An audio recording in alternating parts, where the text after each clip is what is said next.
For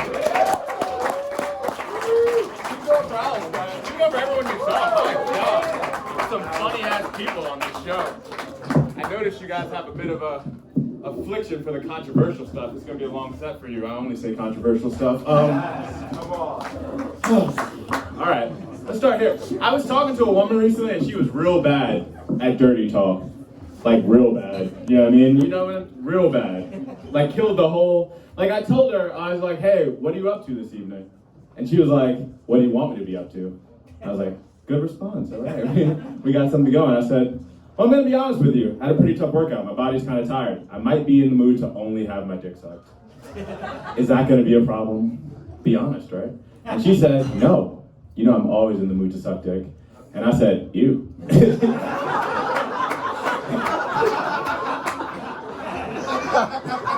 Always? Just in Whole Foods. Just in Whole Foods, just like, you know what? You know what I'd rather be doing than getting blueberries? Sucking dick.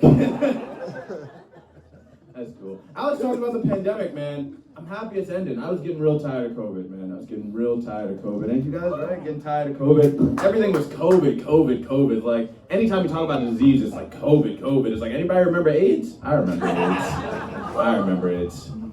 A lot of people forgot about AIDS. I was with a woman recently, right? And the night was winding down. We're getting to that good part of it, right? Shit starts to get escalated. And she goes, hey, when's the last time you were tested?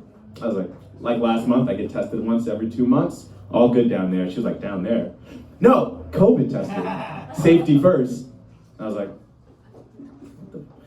I haven't been COVID tested recently, but I think I'm fine. Because I had COVID shortly before I was with her, actually. And I had like bad COVID too, like really bad COVID. My COVID was so bad that when they did the swab, they didn't run the test. The doctor just looked at it, she's like, yeah, this is gonna come back positive. There's no way you don't have COVID. I was like, oh, well, what should I do? She's like, well, first get the fuck out of here, but I will text you with any information you need to know. But I told her, I was like, hey, I had COVID recently, so it's gonna be fine. You know, I don't have COVID now, we're good. And she's like, great, cool. Then I took out a condom, and she was like, what's that? I was like, it's a condom. She's like, why do you have a condom? I was like, you haven't heard about AIDS? And she's like, do I look like I have AIDS? I was like, I don't know what early stage AIDS looks like. I'm wearing this condom. And she got an attitude. She got really upset, killed the whole mood, right? My favorite thing about doing that joke is, let's say I do it right, show goes really well, maybe I go home with a beautiful lady. They're always surprised when I don't wear a condom. Don't even take one out. And then they get AIDS after. So during the pandemic, I did reread the Bible. So I read it previously when I was younger because I was curious about what it actually says in the book. Because a lot of people don't know what it actually says in the book. They just know a bunch of paraphrased things. So I was rereading it again to, catch myself up. But this time it was less for my edification and more to improve my dating prospects. Because I believe, and you can disagree if you want, but I believe the single best place to meet women is Christian Mingle. You can laugh if you want, sir, but the women on that app will believe anything. So.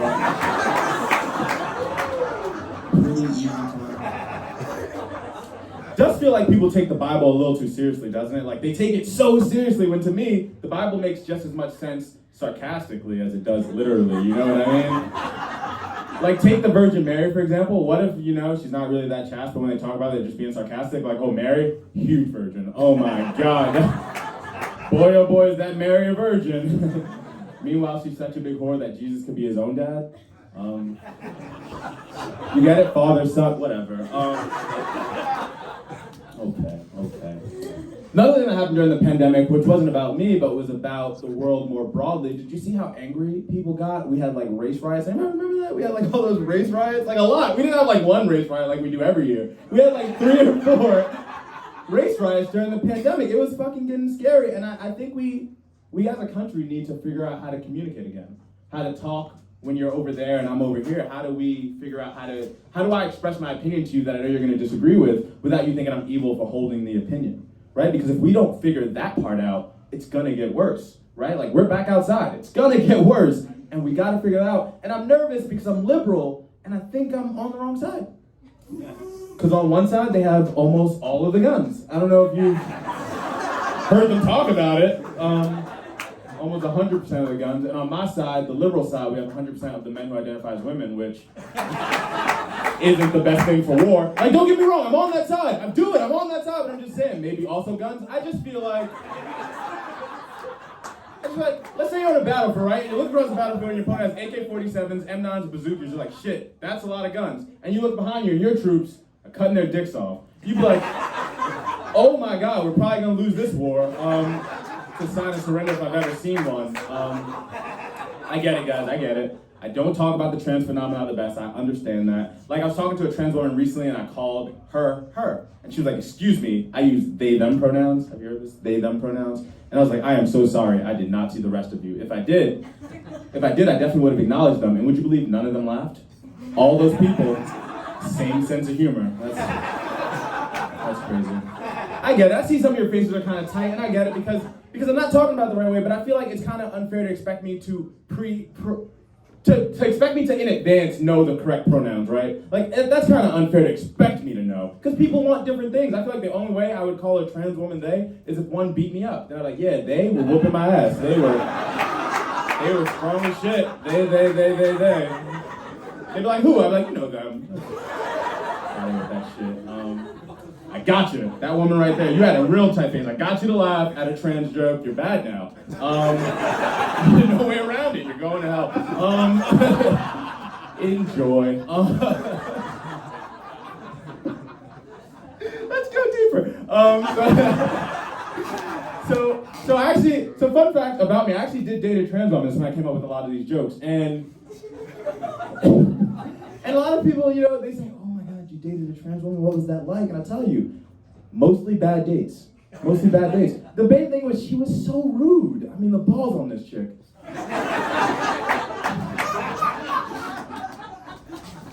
Some people say dating a trans woman makes me gay. I don't think that makes me gay, but this might make me gay. So I was hanging out with a friend of mine, and he's gay. And as the night's winding down, he put his hand on my shoulder and was like, hey man, you want to get out of here? Maybe go back to my place. And I was like, what are you doing? You know I'm not gay. And he did that thing people do when you catch them in their bullshit. He was like, oh, can a gay guy and a straight guy just hang out? What kind of asshole are you? I was like, the tight kind, and I'm just gonna stay that way, buddy. But the more I thought about it, the more I realized I was being a jerk, right? I didn't have to assume because he was gay, he wanted to do gay, right? Like, that's not there, right? So I'm back in this place sucking his dick, and I'm thinking to myself, am I giving this dude the wrong impression? He's definitely confused about our friendship now, you know what I mean? He'll text me late night like, you up? And I'm like, no. I'm not up. Leave me alone. So be it. Another thing during the pandemic, started watching way too much porn during the pandemic. Way too much. Yeah, no, I wasn't proud of it. I wasn't proud of it. Like, I thought I was watching a lot of porn prior to the pandemic because I could remember the actresses, you know what I mean? Is that you call them? Actresses, the stars, whatever. I could remember them. I was like, oh, that's her, and that's her, right? But then, during the pandemic, I knew I was watching way too much porn because I could start remembering the scenery, you know what I mean? Like, a porn movie would start, and I'd be like, oh, I've seen this place before. That is not the best use of that couch. I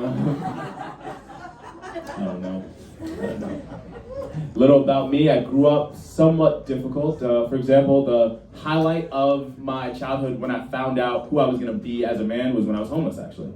Because I figured out during that time that you can't take life seriously all the time. Like, it was something I had to confront. You have to learn to laugh. You have to learn to have levity in your life. If you take everything seriously, if you approach everything with a negative attitude, your life's going to be negative. There's no way around it. A lot of people are suffering from that right now. Also gave me a lot of empathy. So now whenever I see a homeless person I try to give, I think that's important. So a homeless person recently, got $1 out of pocket to give to him. Closer I got to him though, I saw he had a sign, and when I read his sign, what it said on the sign really stuck with me. Because on his sign it said, today it's me, but tomorrow it could be you. That's some heavy shit. You know, I thought to myself, he's right. I better start saving. So I put the $1.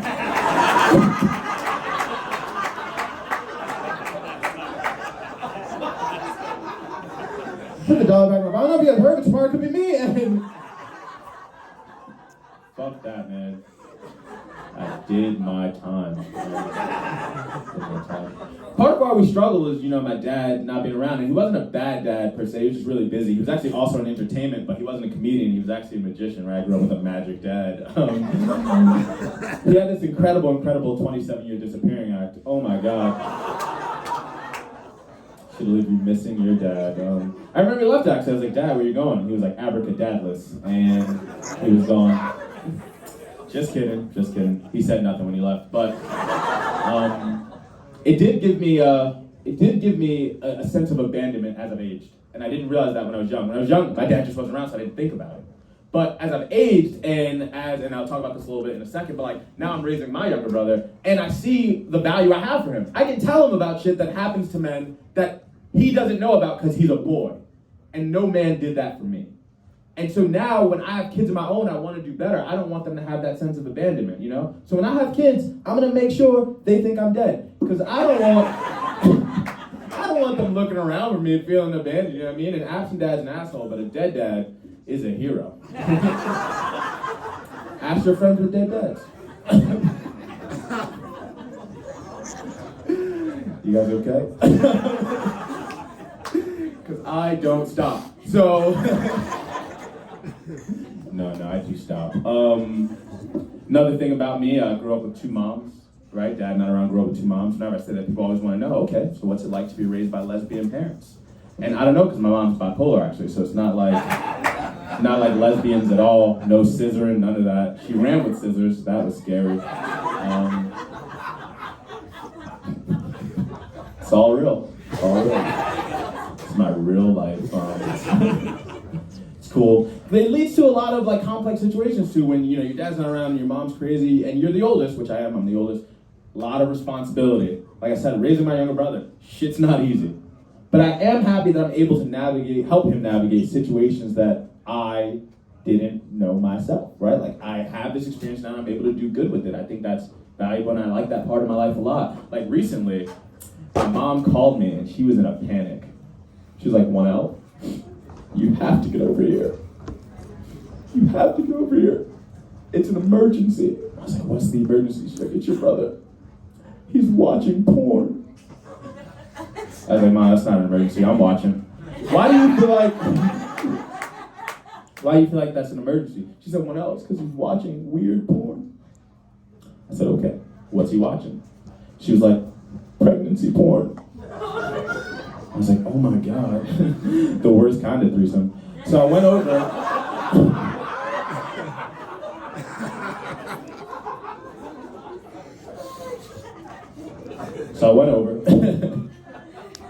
And I was like, Mom told me about what was going on. She's like, she didn't say what I was watching. I was like, she did, I'm sorry. Where'd you even find, did you go to Google directly with that? Regardless, I didn't want to shame him because sex is nothing to be ashamed about. Most of you in here have sex. You definitely have sex. I'm looking right at you. You've been crossed and uncrossed your legs a few times since I've been up here. I see it. Hope you like AIDS. But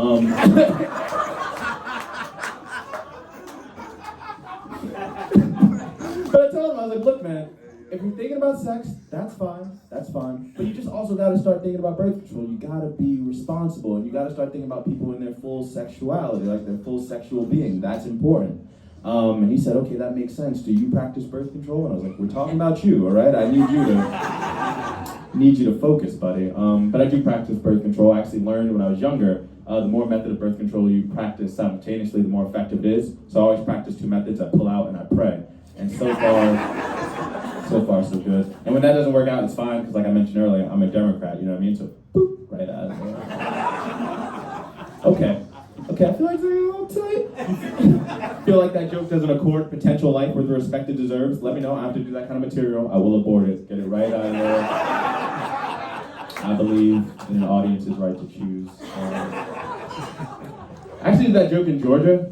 Would you believe nobody laughed? Fucking silent. No one. Right? Eventually, one guy had enough. He stood up. He's like, "Excuse me, funny man. Now you done said plenty of funny things, but you're telling me you think abortion is funny? That's what you think?" I was like, look, man, I'm just trying to tell jokes. Please sit down, I'll finish. She's like, no, no, no. How about this one, funny man?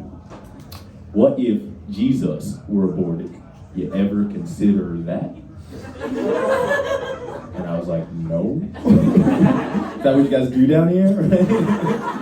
What if Jesus was... But you ever have somebody ask you a question, it sticks with you, right? Like, you can't shake it. What if Jesus were aborted? He'd probably come back, right? Like, isn't that his whole shit? I feel like we would have been saved 33 years sooner if Jesus was aborted. All right, guys. I saw the light come from over there, so I guess I'll do one more joke. I don't know if I have 1 minute tight jokes. Actually, so this actually really happened today. I took the Amtrak in, because I'm from New York. I took the Amtrak in, and when I was getting off the train, a guy was walking right in front of me, and I saw money drop out of his pocket. And I could tell by the way it dropped that it wasn't small money, right? It was a $100 bill, and this is how it drops. It was like...